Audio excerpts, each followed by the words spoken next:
But we begin tonight with the Senator Ron Johnson, a Republican from Wisconsin, who was part of today's hearing. Senator, thanks for being back with us tonight here on the Hill. Thanks for having me on. Of course. Thanks for having me on.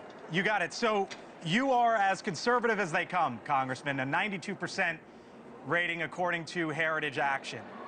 Explain to me how you came around to supporting a Kennedy, when that happened, and did you ever envision that happening?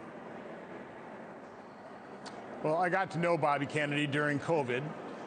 We were fighting some of the same battles, trying to get the truth out to the American public. And I know what's in his heart.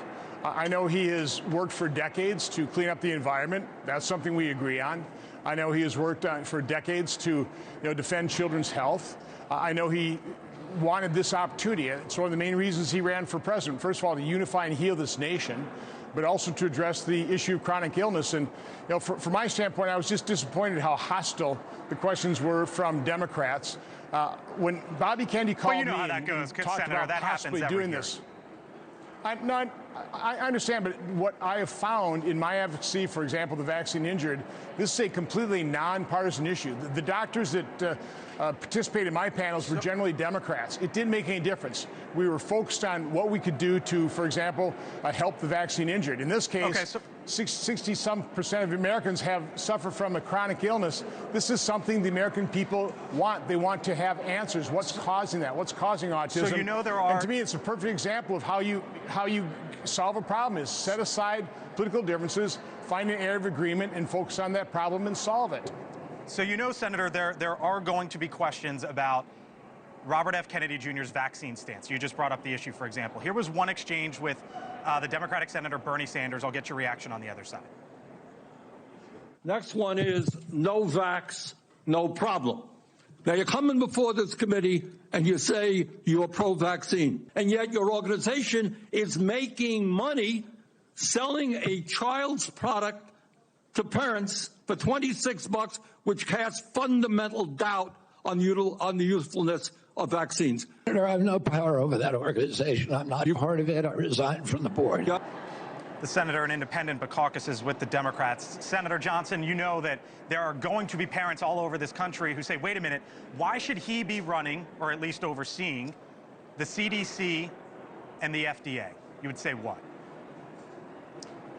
Because I think parents want to be fully informed so they can have informed consent when they do put something in their child's body. I'm pro-vaccine. I've gotten all the vaccinations. I did not get the COVID injection because it wasn't a true vaccine. And I've obviously questioned the VAERS data showing over 37,000 deaths associated with the COVID vaccine.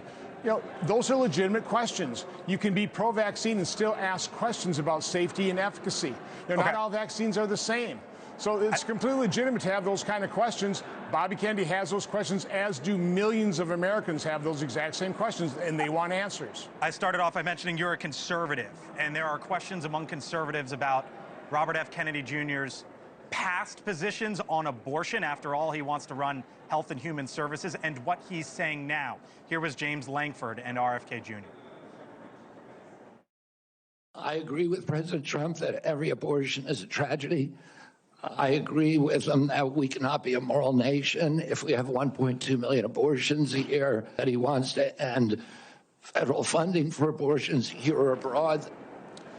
That's a lot different, Senator, than what he was saying just recently when he was out on the campaign trail as a Democratic nominee for president. Do you trust him?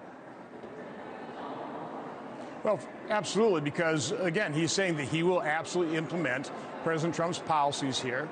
And I absolutely believe that he believes that every abortion is a tragedy. I think he has alleviated the concerns of people like James Lankford. He's alleviated my concerns as well. So, again, I'm urging my colleagues to vote for his confirmation because the American people, on a nonpartisan basis, want to address chronic illness. They want answers to these questions that we haven't even been able to ask in the past. We need to be able to ask these questions and get answers for them. Thank you for watching, and make sure you go to joinnn.com to find NewsNation on your television provider. And don't forget to click the red subscribe button below to get more of NewsNation's fact-driven, unbiased coverage.